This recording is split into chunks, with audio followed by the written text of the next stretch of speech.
I'm going to read the Polar Express for you. Are you ready? I'm looking forward to sharing with you. Here we go. On Christmas Eve, many years ago, I lay quietly in my bed. I did not rustle the sheets. I breathed slowly and silently. I was listening for a sound a friend told me that I would never hear. The ringing bells of Santa's sleigh. There is no Santa, my friend had insisted, but I knew he was wrong. Late that night, I did hear sounds, though not the ringing of bells, but from the outside came sounds of hissing steam and squeaking rain. I looked through my window and saw a train standing perfectly still in front of my house.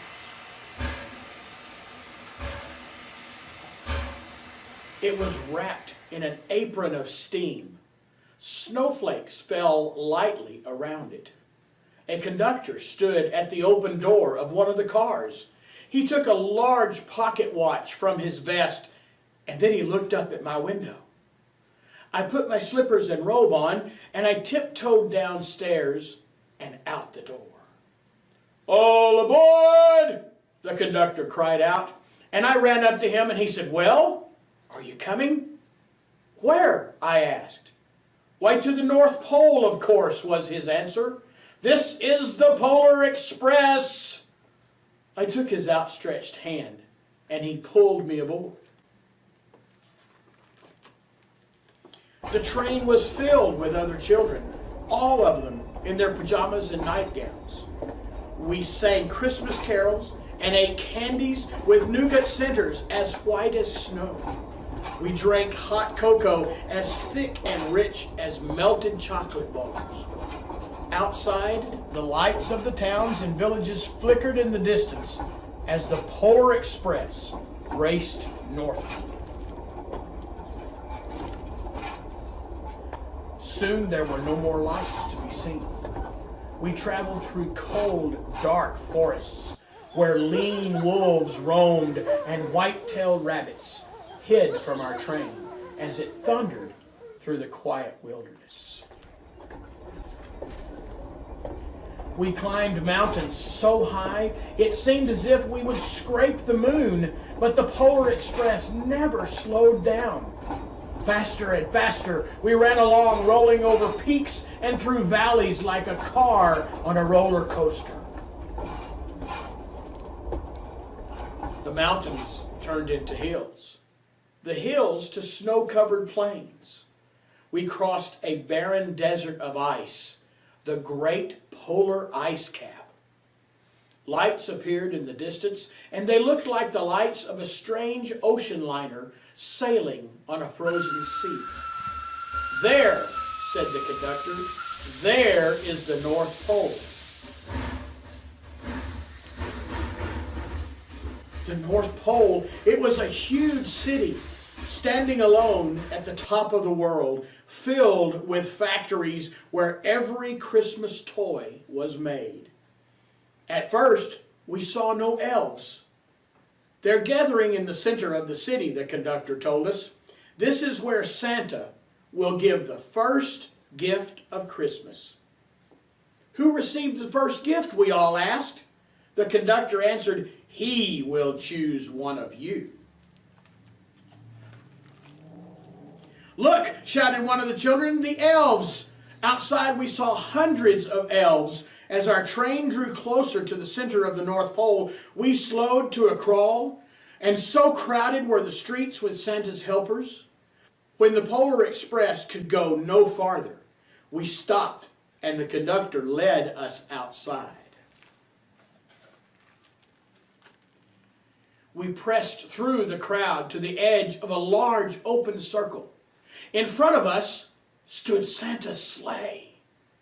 The reindeer were excited. They pranced and paced, and ringing their silver sleigh bells that hung from their harnesses, it was a magical sound like nothing I'd ever heard before. Across the circle, the elves moved apart, and Santa Claus appeared.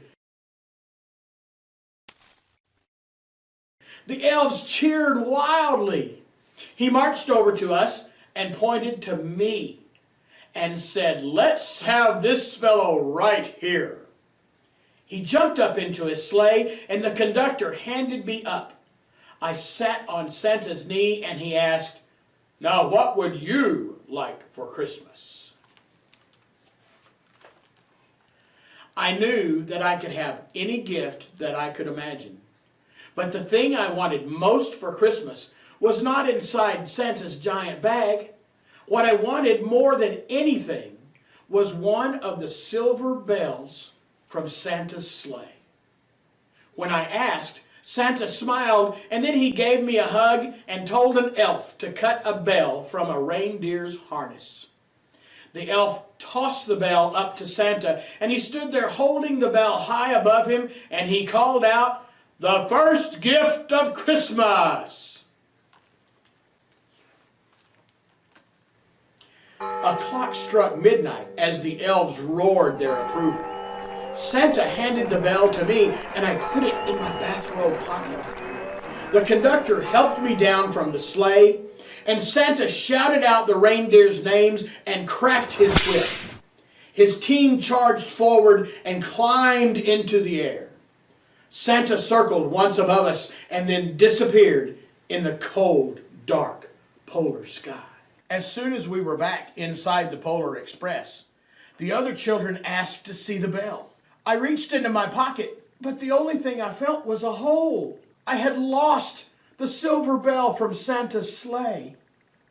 "Let's hurry outside and look for it," one of the children said, but the train gave a sudden lurch and started moving forward. We were on our way home. It broke my heart to lose that bell. When the train reached my house, I sadly left the other children. I stood at my doorway and waved goodbye.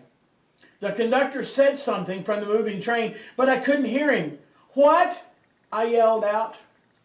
He cupped his hands around his mouth and said, "Merry Christmas!" The Polar Express let out a loud blast from its whistle and sped away. On Christmas morning, my little sister Sarah and I opened our presents. When it looked as if everything had been unwrapped, Sarah found one last small box behind the tree. It had my name on it. Inside was the silver bell. There was a note. "Found this on the seat of my sleigh. Fix that hole in your pocket. Signed, Mr. C." I shook the bell, and it made the most beautiful sound my sister and I had ever heard. But my mother said, "Oh, that's too bad." "Yes," said my father, "it must be broken." When I'd shaken the bell, my parents had not heard a sound. At one time, most of my friends could hear the bell, but as years passed, it fell silent for all of them. Even Sarah found one Christmas that she could no longer hear its sweet sound. Though I've grown old, the bell still rings for me as it does for all who truly believe.